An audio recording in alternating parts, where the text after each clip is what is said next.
Texas Math Mundo audience.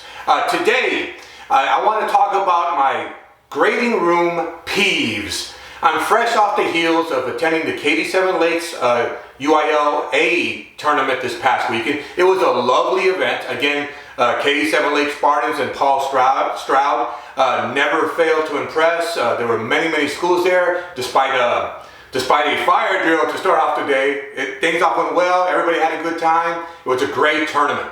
So as I'm in the grading room, I noticed I have several peeves.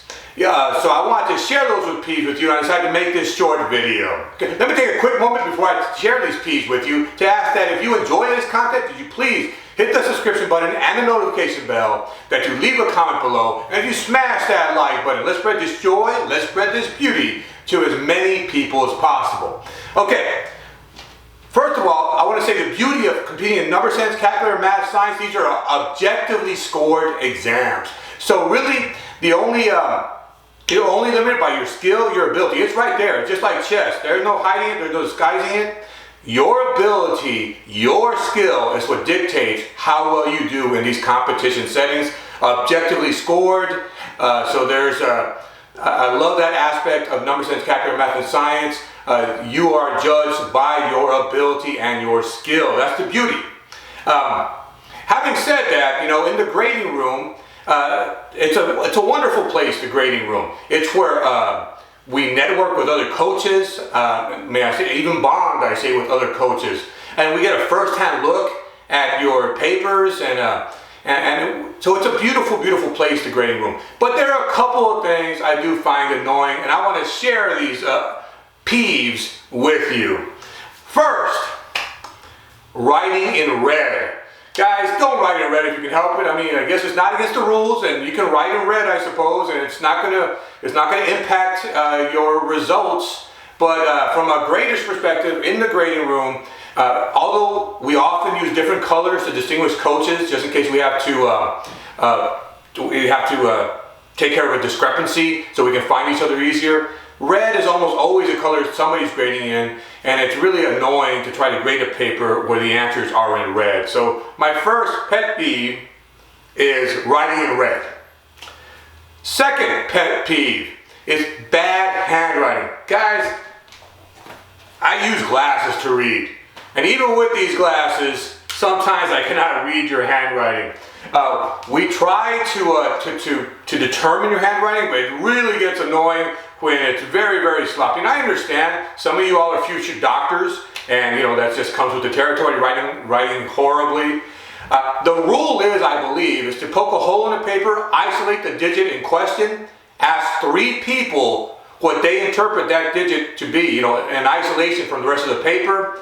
Whatever 2 of the 3 determine, that's what it's ruled as. If all 3 say a different number, it's ruled as ineligible, and it's illegible, excuse me. It's ruled as illegible and counted wrong. So bad handwriting. Many a times I have seen a great student who you knew he knew what he was doing, but you cannot read his word. So guys, handwriting, it's important. Of course, that should not be a determining factor about your placement in the competition, but it often has impacted your results. So we first start off with writing in red, no good, and bad handwriting. My third pet peeve is ambiguous answers. And here's what I mean by ambiguous answers. I'm grading the math contest, and there's a problem. Like, I can't tell if it's erased or not. It's kind of light. Is it an E or is it erased? And here's the point. I feel like you're hedging your bets. Well, if it's correct, they'll count it as E. If it's incorrect, they'll think it's erased. Guys, if you're going to erase, erase. Make it absolutely clear that you're erasing, because it's really annoying to determine whether that answer was erased or it's not erased. So that's what I mean by an ambiguous answer. Also, every once in a while, it's hard to tell if your letter is a C or an E. There's like a stray mark in there. Was that intended as a C? Was that intended as an E? So these things really are annoying. It's a big peeve of mine. So make sure that your intended answer is loud and clear, no ambiguity. Another thing, like for example, decimal points. Decimal points. Is it a decimal point? I take out my magnifying glass. I have a magnifying glass. I take out my magnifying glass and see if it's there or not. So that's another issue. Is that this last tournament on the number sense test, fraction bars. Fraction bars, I would write them horizontal, not the vertical, because there's a couple of times that, like, say the answer is 1/2. I'm making up a number so I don't give out the way the answer this past weekend. Say the answer is 1/2. Sometimes it come out as 1, 1, 2 if that fraction bar is too long and too straight. So I would suggest a horizontal fraction bar if possible to make sure that it's not misinterpreted as a 1. That happened several times this past weekend. Let's see what else. The commas. I would suggest you go without commas. If the comma is too long, it looks like a 1. If it's too short, it looks like a decimal point. So I would suggest that you not put a comma. So all these things happen, these ambiguous answers. Is it erased? Is it not erased? Is it a comma? Is it a decimal? Is it a C or is it an E? So make sure your answers are very clear.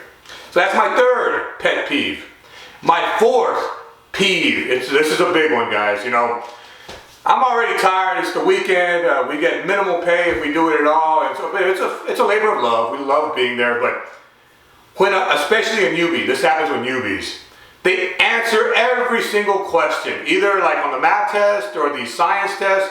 All 60 are answered. Now, it's a great thing if you know what you're doing. If you know what you're doing, go for it. Answer them all, and I'm very impressed. And actually, those are easy to grade because they match up the key very well. But you always have that kid who's a newbie, thinks they're going to game the system. Guys, if you cannot eliminate an answer choice, the mathematical expectation is negative. The mathematical expectation is negative. You're not going to defy the odds. You're going to make your score even worse, possibly negative. So if you do not know the answers, and then it really taxes my brain to have to mark wrong to verify, because I still have to grade it with scrutiny and make sure I'm grading it correctly. And it just fatigues me. But I mean, of course, it's your right. It's not against the rules. We'll grade it. We'll give you that negative score. But a peeve of mine is, especially when somebody who's a newbie, doesn't know what they're doing, answers every single question. As if somehow you're going to defy the odds. You're not going to defy the odds. The mathematical expectation, just from a mathematical perspective, the mathematical expectation is negative. Now, if you can eliminate 2 answers, I forget, I can work out the mathematics. And if you got a positive mathematical expectation by definition, then you probably should be guessing. But the vast majority of the time, it's just some kid thinking he's going to get lucky. And so it's just much more work for us. And it's just a peeve. It's not against the rules. We'll grade it. It is what it is. And I enjoy being in the grading room. Anyways, those are my 4 peeves in the grading room. 1, writing in red. No bueno. No bueno. 2, bad handwriting. Bad handwriting. That's always a struggle. The rule is we ask 3 people. Whatever 2 agree, that's the rule. That's what we determine the answer to be. 3, ambiguous answers. I mean, is it a decimal? It's a comma. Is it erased? Is it not erased? It's a peeve. And finally, 4, answering all questions when you have no idea what you're doing and the mathematical expectation is negative. All right, so those are my peeves. If you know any other peeves, again, this is kind of a complaining video, but really, it's a labor of love. I love the grading room. It's a spectacular place. In fact, that'd be my #1 recommendation for any coach. Get in that grading room. That's how we network. That's how we bond. It's a beautiful experience. The grading room is truly a wonderful place to be. All right, so I hope you enjoyed this video. Let me take a quick moment and ask that if you enjoy this content, that you please hit the subscription button and the notification bell, that you leave a comment below, and that you smash that like button. I have plenty of wonderful and beautiful things in store for this channel, and I truly appreciate your support. Thank you very much. My name is Saul Cantu, and this is Texas Math Mundo. Farewell, guys. Farewell.